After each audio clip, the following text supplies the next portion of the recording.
मुखर संवाद की ओर से आप सभी दर्शकों और पाठकों को नव वर्ष की हार्दिक शुभकामनाएं।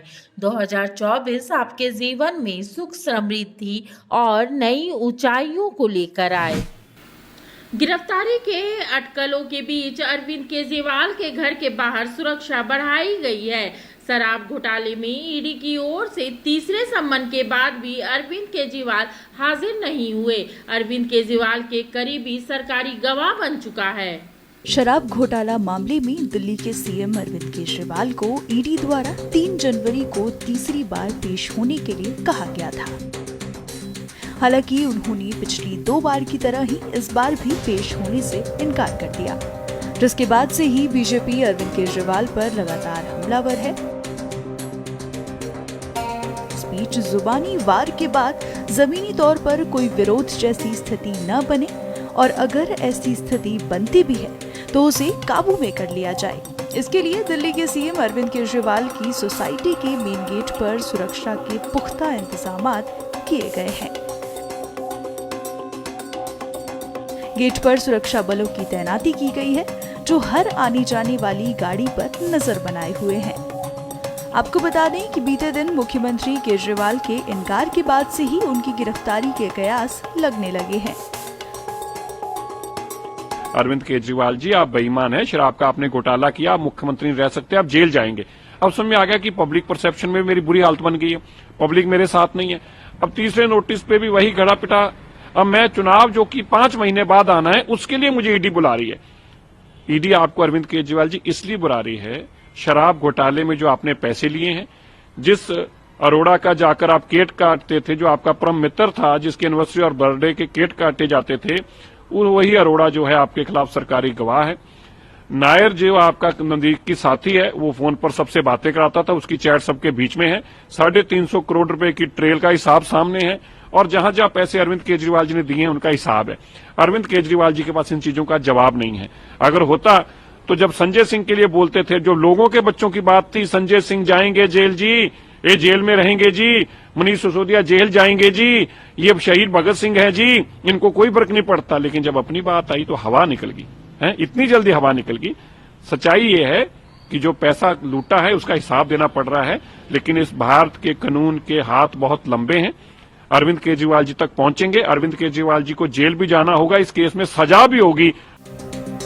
आप नेता आतिशी और सौरभ भारद्वाज ने एक्स हैंडल पर पोस्ट कर गिरफ्तारी की आशंका भी जताई है। दिल्ली के मंत्री आतिशी ने लिखा, खबर आ रही है कि ईडी आज सुबह अरविंद केजरीवाल के आवास पर छापेमारी करने जा रही है, गिरफ्तारी की संभावना है।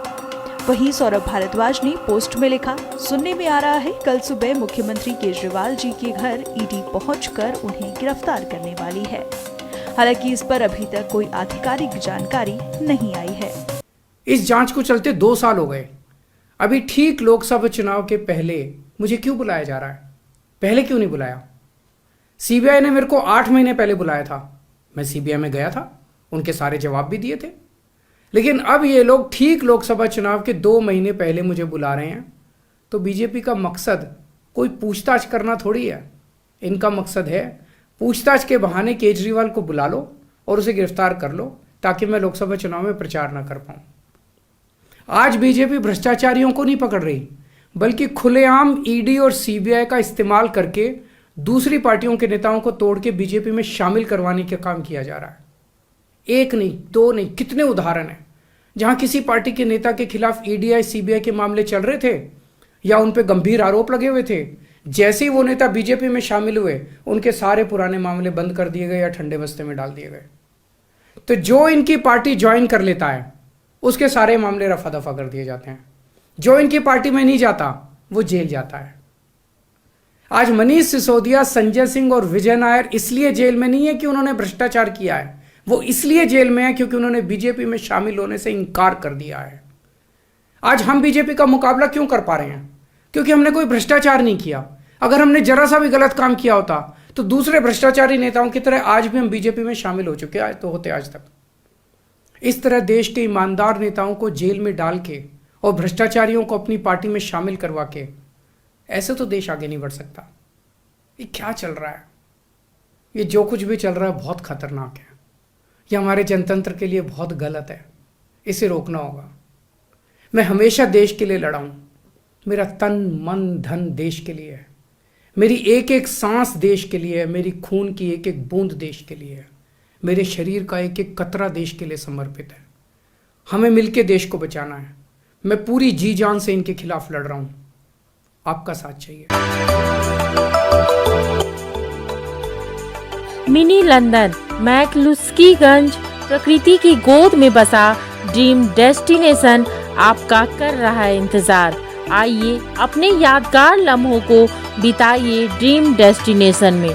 राजधानी रांची से महज 50 किलोमीटर दूर आपका अपना ड्रीम डेस्टिनेशन।